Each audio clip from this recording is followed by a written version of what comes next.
Welcome back to War Thunder Weekly News. This week, the dev server came out, and there was a lot of Q&As and other things that got leaked, so I have a lot to cover. We've probably all seen the crazy amount of Devblogs that come out, but there's still plenty of vehicles that haven't received Devblogs yet, so I think I'll go over those first. Germany got a premium Tier 5 M47, so Tier 5 premiums are a thing now. I was expecting it to be like later, but hey, whatever. It's the same as the other American M47s. I don't think there was really any difference. It's not one of the special German variants either. That would be kind of cool to see in game. Japan got a prototype tank destroyer as a bundled premium. At first, this really annoyed me because Japan could really use some tank destroyers. But looking further on it, this was just the prototype variant, and there were some apparently production line variants either being made or were completed, like 5 of them.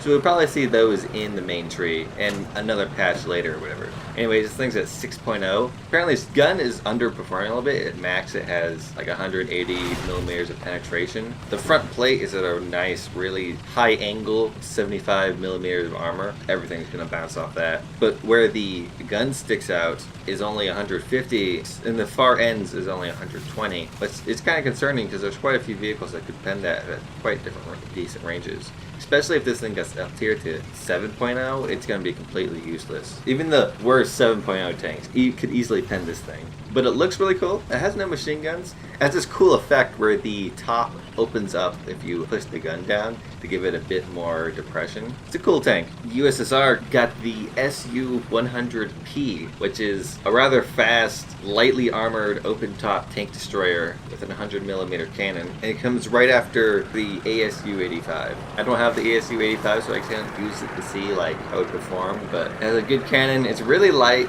Be careful of machine guns and planes. It looks neat. Russia also got a Tier 5 premium, the Object 120, which is the longest barrel ever. It is insanely long. It also has no armor, and all the ammo is stored in the back of the turret. It had heat FS rounds that could like pen like 400 or something. Some other weird stuff. It's a very silly looking tank. I believe it was also a bundled premium. It looks pretty entertaining.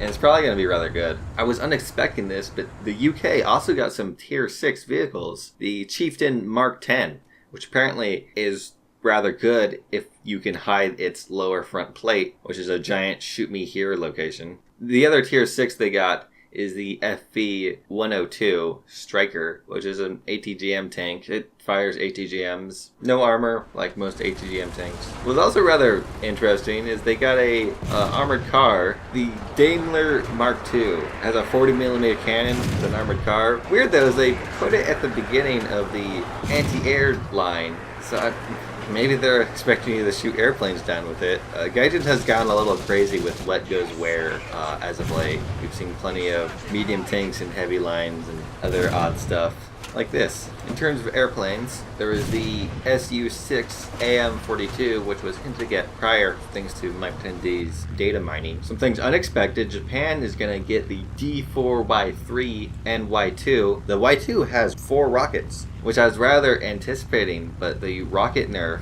that has been hinted about, I'll get into later, seems to have made them completely useless as ground attack items, at least the Japanese rockets, though they can both carry 500 kilogram bombs. So they'll still probably be rather effective. They're right after the B5N2 at around 3.3, which leads for Japan to have a great 3.3 lane. They've seen a good light tank at 3.3, but I'm not sure if there are any. The US is going to get some things that have been heavily anticipated.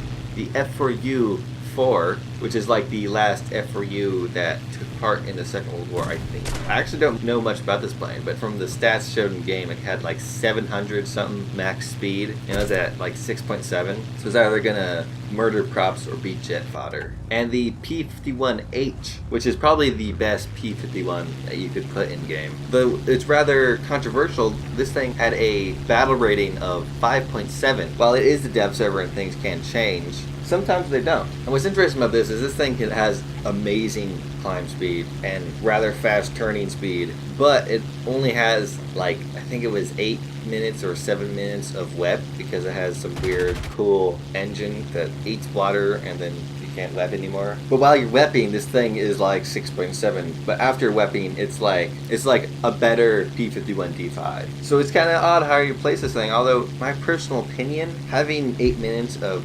superpowers, basically, if you are smart and know how to balance that out, you can be rather amazing in this. Although I think this is one of the things we're going to have to see in game to determine whether it needs to be up-tiered or not. And I believe that's just about all the vehicles that didn't get a devlog. I might have missed some. If so, feel free to yell at me in the comments. Mike 10D has been busy digging in the Datamine and has pulled up a lot of really interesting things that are hinting towards stuff. Basically, what I think was most important to get away from this is apparently next update is going to be French stuff. It's also possible that the game is coming to Xbox One, which would be a great increase of players.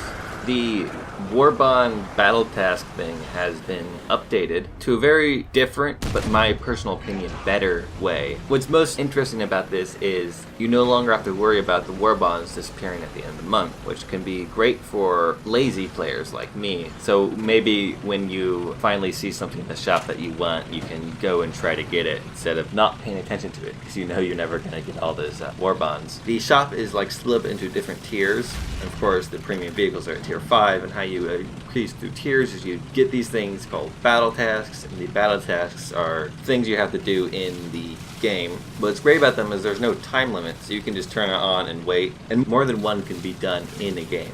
Although it seems that increasing your tier, say if you get to tier 2, you can only be at tier 2 for a certain period of time, until you have to do another battle task. Also, the general Warbond price of things has gone up slightly, but since you can keep them, I don't think it's that big of a deal. It's a very new, interesting system, and so far from the sound of it, I like it better than the old one. They also mentioned an odd thing they call the Universal Backup Vehicle, which is like a backup for any vehicle that you choose. I never really use backups. I use a few sometimes, but typically I don't. I have like 15 for my G5N1. So this universal one, I don't personally find it interesting. I heard some other people are rather interested in it. Another really interesting thing that they decided to do, but then there were some technical issues, I think, is the War Diaries.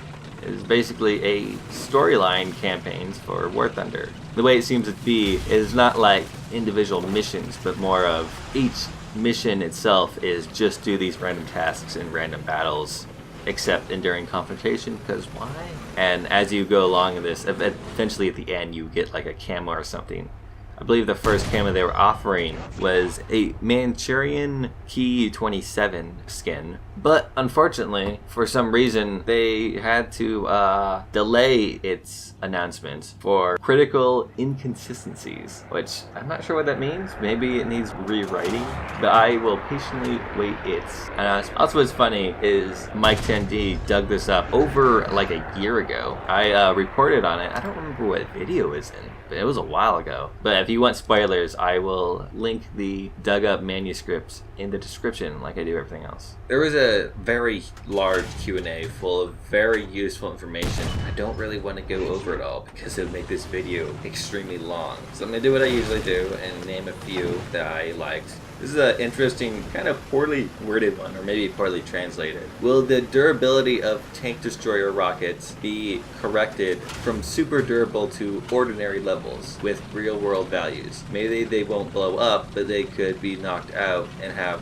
to be reloaded when shot with machine guns, for example. And the answer was yes, we plan to change the parameters of launchers and rockets and add more components, the ATGM site, to the DM so that hitting them can knock the rocket system out and block any ability to launch, which is a ATGM nerf basically, which I'm surprised they didn't have that to begin with. There was this very big long one that basically said, hey, are you gonna nerf Hesh? And they're like, yeah, we're gonna nerf Hesh. If it's historical, accurate, and all that, I guess it's okay. Hesh is extremely powerful. There was a question asking if they're gonna add more RB air maps, and they were like, there's plenty of RB air maps, but yes, we will add more. Now this is annoying because from what it seems like, there are like 3 RB air maps: Berlin, Normandy, and Saipan.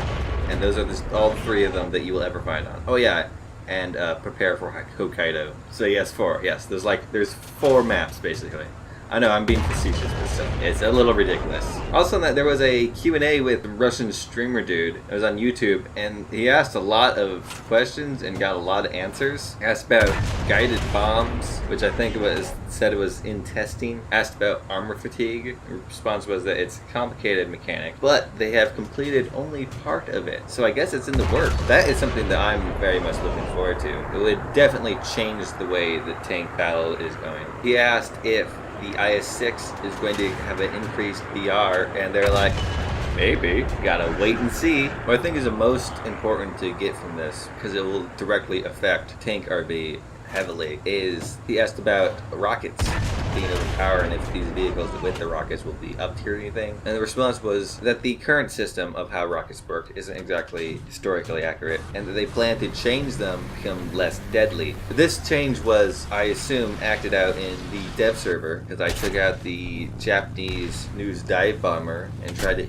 kill tanks with the rockets, and I didn't get anything. Then I tried it out with the Wyvern, and I did kill a few things, but I threw a lot of rockets at a lot of tanks. And I think one of the main things I noticed is hitting the very top of the tank could kill it. And I had less success with the HVARs. I didn't try the other rockets because I was running out of time. What's also odd though is that the RP3 Cromwell, it seems to one-shot tanks if you hit the track, which I'm not sure if that goes for our air rockets as well. I would assume they have the same damage model, but it's an interesting fact out there. Also, that thing is awful because you can't adjust the rockets, so it's just kind of random throw. Overall, this huge Q&A, I would highly suggest you go over if you want to see what could be coming. For Devblogs, I'm going to run through these because we kind of already know about these tanks, and you'll probably be seeing footage of these tanks in this video. Important. But what was important was there was a new map, a Japanese map, which is odd because there's no land battles in Japan. So Gaijin's kind of lately been kind of creeping over to that alternate history. Maybe we can get a cool New York map. Man, that would kill frame rates though. Anyways, the Japanese map is rather open, has really soft hills, some cool architectural buildings, and bamboo, which is